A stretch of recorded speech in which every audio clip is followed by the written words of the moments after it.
So my flavour of Asian is the English Filipino variety. I'm told that my dad was briefly the talk of the town back in the 90s for coming back to his little English home with a surprise Asian bride. But after I was born, we lived in the Philippines for some of my very early childhood, and the mascot of many Filipino kids' formative years, including my own, is Jollibee, the bootylicious bee in his chef's hat and maitre d' jacket that these days many non-Filipinos will be familiar with for the memes and the many videos of him dancing. But he's also the mascot of like a fast food place, dubbed the KFC of the Philippines by foreigners, but growing up I would have compared it more to McDonald's because like my mom's go-to order is the Yum Burger. It's a burger place, and a chicken place, and a spaghetti place, and a birthday place. In fact, my second birthday party was a Jollibee birthday, and I have many beloved photos of me and my mum in matching dresses that she made, by the way, and all haunted by not Jollibee, but by Hetty, my enemy. I really don't think anyone's out here requesting Hetty spaghetti, let's just be so real. We're all here for one guy and one guy only. And I'm so here for him, in fact, that I've built a whole shrine. Okay, so really, I mean, it's just a shelf. I made a papier-mâché trinket shelf, and due to procrastination, it did take me 5 months, but it was worth it to free up space for my partner's sewing materials on this IKEA Kallax shelf, which is where I originally was storing these jolly trinkets. Step one was to measure some cardboard I found while bin diving and then plot out where everything was going to go. I made these templates from each object so I could do a couple different layout options, but the plan was to get them all into this arch. Then I used some cardboard strips to make the outside wall and all these little inside walls. I hot glued those in, and the next step was paper mache, the same art technique I've been using my whole life to do literally every project. A more skilled craftsman might have done this with like wood or ceramic or something, but I'm not that skilled. Ultimately, paper is my material of choice because you can get it out of the recycling bins for free. So here's a little bit of me paper macheing. That's actual speed, don't you know, because I'm pro. Fast, like the service at my favourite fast food place. My favourite fast food place. I looked into its history a while back out of curiosity to discover that the present day moneybags behind it was a bloke called Tony Tan Kak Jong, a Chinese Pinoy gent who opened a Magnolia Dairy franchise back in the 1970s and then pivoted to selling hot food to make that extra moolah. Moving from ice cream to hot food came with a new name and of course a new mascot. For its hard-working nature, Tony picked a bee. Side note, but why is Manchester like the only city in England where they don't have a Jollibee branch? Like, our city icon is literally a bee. It just seems so elementary. And yet every time I hear rumours about a Jollibee finally opening up here, it turns out to be just that, a rumour. Look, I'm begging here. I need a place to hang out with my fellow Philip-English peeps without travelling to another city. Anyway.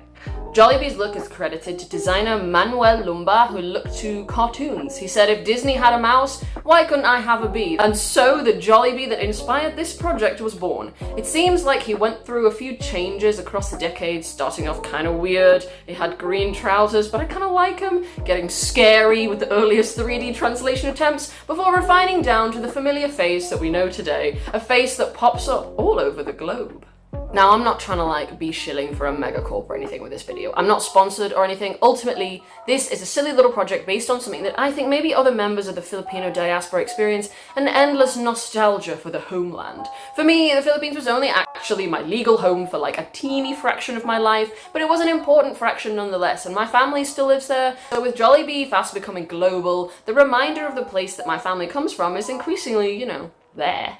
Next step on the shelf was painting. I hit that newspaper with a couple of coats of landlord white, and then I figured I'd paint it with red exterior and the inner walls would be yellow. So I started with the beautiful red outer wall, feeling pretty good about myself, and after that I added the yellow, and it doesn't look so bad here, but in real life it just looked absolutely hideous. I forgot that yellow is like the worst colour to paint. It went on patchy and streaky, and like all the little bits of dust and fluff in the air got stuck on it, and no matter how many layers I put on, it was just looking so ugly. So I left the project on the floor in the corner of the room for like 2 months.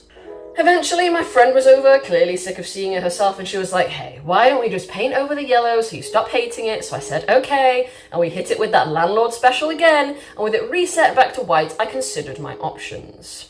The Jollibee of my childhood really has like 3 main colours, the red, the yellow, and the white, a little black for the detail, and I was trying to kind of stay in that colour scheme, but after the yellow paint betrayed me, I thought, well hey, let's not deny that I'm Wasian, let's not deny the English part of me, and let's not deny the architectural inspiration of the UK Jollibee restaurants. The first Jollibee in the UK is the one in Earl's Court, and it has kind of an uninspiring modern look reminiscent of present-day UK McDonald's restaurants. I did go here shortly after it it opened.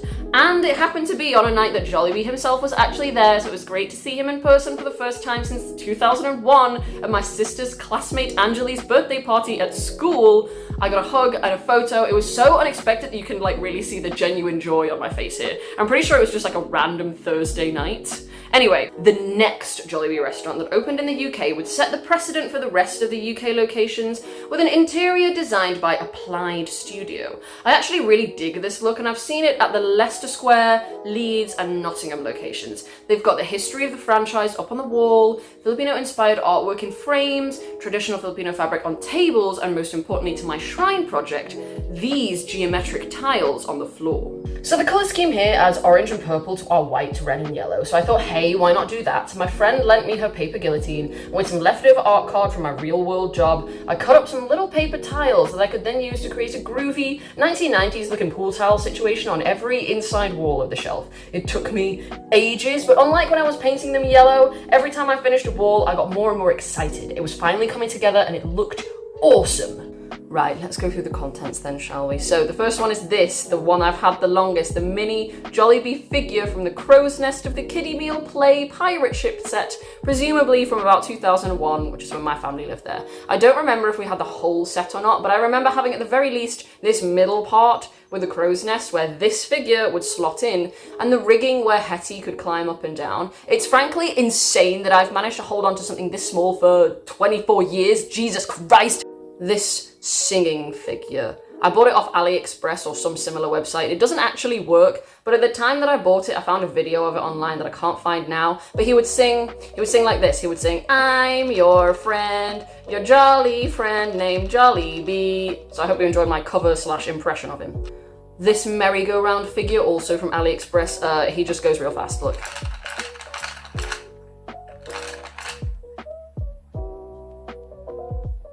This coin bank, the slot is in the back of his head. I believe it's from 2017. I bought it on eBay. You could get a full set of all of his mates, but I'm not interested in any of these people. This Jollibee lamp. I had wanted it for about a decade. It had really been like a holy grail item, but I happened to find one in very abused condition on Vinted for super cheap. The paint on his nose was chipped off and he had stigmata. Like, there were holes drilled in his hand. Who the hell was torturing this poor guy? I did my best to restore his paint job. Since he came without the actual lamp part, I shoved a bunch of string lights in here. And I made this little ratchet plinth from some cardboard and one of the tray liners that I got from the Nottingham restaurant. This water bottle. I haven't drunk from it. I don't know where it's been. I got it from eBay again. Of my whole collection, I think he has like the least cute. Look, the lines making up his face. As you can see, are really straight, where I prefer his rounded features from the 90s to early 2000s. This Play-Doh figure, I think this one is actually really cool. It came with a little pot of yellow Play-Doh that you could press into these honestly quite like upsetting looking molds in the inside of the figure. And then you can make some Play-Doh chicken joy and you can put that on his little plate. Since I didn't want to do both yellow chicken and rice, because that was the only color they gave me, I made some polymer clay chicken joy in white and golden brown for him to display instead. This spoon and fork in that classic red handle style. No idea when or where these are from. I just discovered them at my mum's house one day. I think I've probably eaten with them like once, but I didn't like the thought of them eventually getting the paint worn off while hanging out in the cutlery drawer or getting scrubbed in the sink, so I just took them. Sorry, ma. Finally, the Audio Fries radio. This is another holy grail item that I've wanted for years. I'd seen one of these once when I was antiquing in the Philippines as a teenager, but it was in such dirty old trash condition that my mum absolutely refused to buy it for me. But years later, I found another dirty old trash fries radio on Vinted, so I used my grown-up money and I bought that. It doesn't work, but that doesn't really bother me since it's just for display and it only cost me $5. So that's everything for the shelf, but it's not the entirety of my collection. I have 2 more soft items that don't fit on the shelf, so let me quickly show you those 2. This pillow that doubles as an iPad holder, according to the packaging. These are, I believe, a giveaway item that they've had at most of the UK locations at their grand openings. Possibly in other countries too. Anyway, I lost a bidding war for one of these on eBay once, but then I managed to snag one on Vinted a few months later, so it's all good.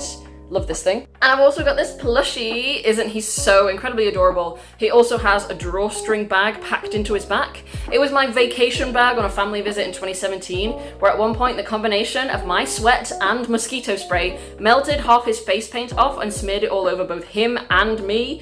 So I had to do a bit of paint restoration on him, and he mostly just hangs out indoors these days. Now that my custom shelf is finished, I've been asked, what if you find another figurine that you love? And I don't know, I've already got my two most wanted items, the lamp and the fries radio, but there's a lot of modern figurines out there these days and they don't really thrill me that much. However, there are a couple older Jollibees I'd love to get a hold of, such as these ones with the boom boxes or this little bubble blower. They've got that cute rounder look that I really love, so if I were to get a hold of these, I'm sure I could find a way to make it work. We'll see. To be honest, right now, I really want the Jolly Boo Boo. I actually texted my cousin to see if he could snag one for me, but he said that he tried a few stores in his area, and much like with actual Labubu's, they've all been bought up by resellers, devastating, but maybe in another few years, when like the hype has died down, someone will be selling one in the UK for a more reasonable price than £45. I can wait. Alright, that's all we've got to say. To encourage you to comment, what is your go-to order when you go to Jollibee? Mine is spaghetti chicken joy. Do you collect any plushies or Jollibee merch in general? Let me know. Is your collection bigger than mine? Have you been as insane and built a shelf all about it? Thank you very much for watching this video. If you made it this far, thank you. And you will see me again if there is another one. Goodbye.